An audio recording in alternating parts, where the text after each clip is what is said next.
Hey all, just a brief description of starter number 7, continued learning and growth. And it's really in the spirit of reflecting on what you've learned so far in this class from your colleagues and from the work and where you head now. So it's a good time to get you thinking about how you can carry forward some of these learning and mindsets that you've developed. And that's what this starter is structured to start doing. Now, the other assignments and work this week will take you further along that path. As always, well, maybe not as always, but this time, feel free to use any form of expression that suits you. Just wherever there's word limits, make sure to adhere to them. So, if you write a song and the word limit is 50 words, then 50 words go in your song. I guess if you repeat a chorus, then those don't have to count double. So that might be one way to approach it. For the details of the assignment, there's 2 parts. There's the general reflection of learning, and then there's the detailed reflection of your learning. For the general reflection, just spend 10 to 20 minutes on it. Don't review any of the materials we've been through yet. So it's a brief reflection. I'm not even going to edit over that because it's just too wild.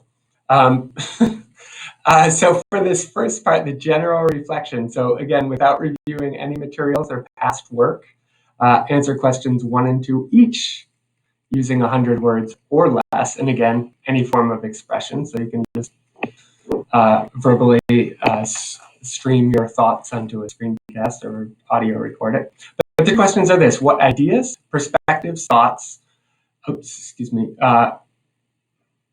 what ideas, perspectives, thoughts, perceptions about technology's use in classrooms have remained mostly the same as you think they were prior to this class?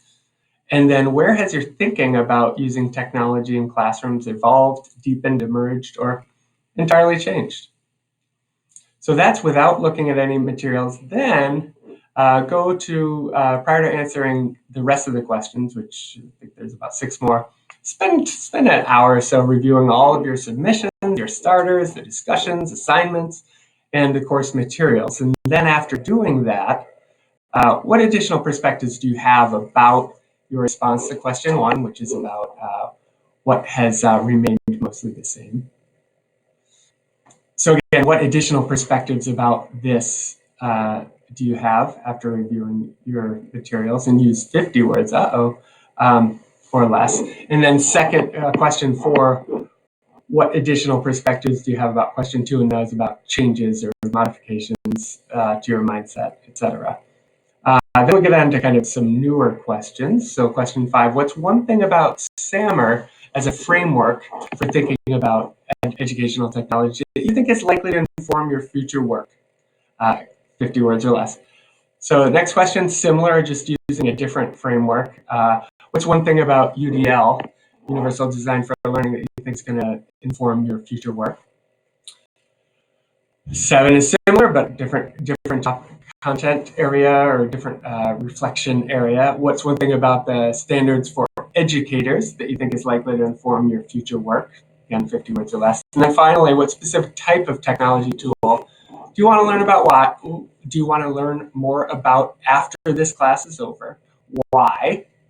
And what kind of commitments are you going to make? And don't just make a commitment just because I say make a commitment. Like, if you're seriously like, you know what, after this class I'm done with ed tech, then be done with ed tech. But it's a chance to get those of you who are into setting up, commitments and goals, etc. It's a chance to allow you to do that in the spirit of progressing you towards what you want to learn. I hope this is helpful, and I'll be posting the rest of the week's work momentarily.